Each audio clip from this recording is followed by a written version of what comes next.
I just have an example where I was working with this young person, Filipino background.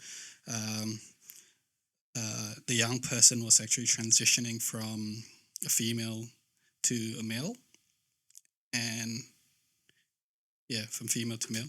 It's quite rare, isn't it? Yeah. It's usually the other well, way. Oh, I mean, I wouldn't know, but I was going to ask, how do you know that?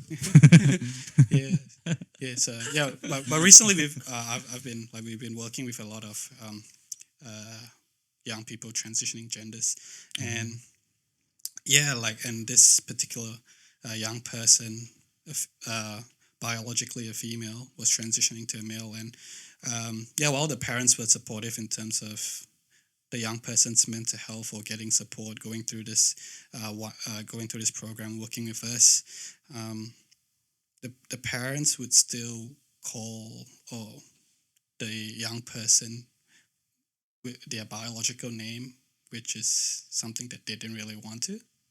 So they have a preferred name, which is more like a gender neutral or a male name. But yeah, while they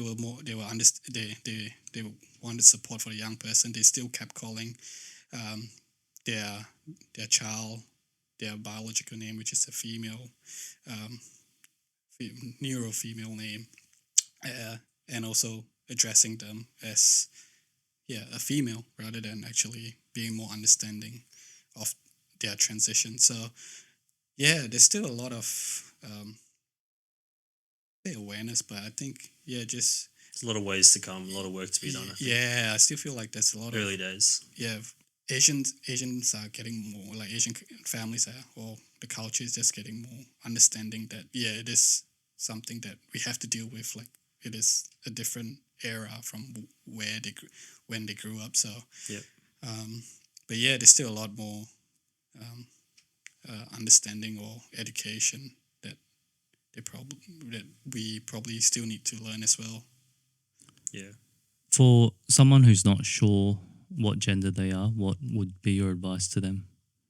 Yeah, or if they're undecided, if they like say if they're male but they're not sure if they're female or male, or well, usually we'll recommend them to go. I'll refer them to a gender clinic just to go through a few weeks to just to talk to someone regarding is what could be that, what could spark that thought. Could it be people in school bullying you, and like if you're a female, like people start bullying you, it's like, and then they start feeling it's like, am I someone else if I'm getting bullied? Like I don't like myself, so maybe if I become a male, like people start liking me and I'll stop getting bullied.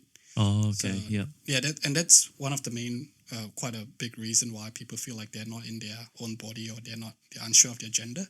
Bullying, and also like trauma, or being physically or sexually abused by say, I'll just give an example. So for example, like a young person, which is a female, that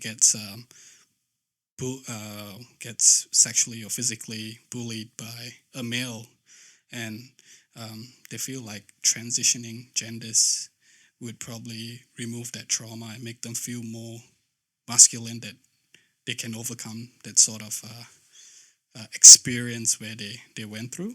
Yeah. So I'm just giving you two examples. Great example. Yeah, quite I would say common, but it is quite I would say common, but it is common as well. Like with the young people that, in my own experience that I worked with, experienced those kind of traumatic incidents that caused them to wanting to transition genders. I've never thought about it like that, but listening to it, it's a very reasonable train of thought, I think. Yeah, you can think even like if someone's not developing like during puberty and their body parts aren't developing, you get teased for that, and you're like, oh well, crap, maybe I'll be better off with the opposite gender.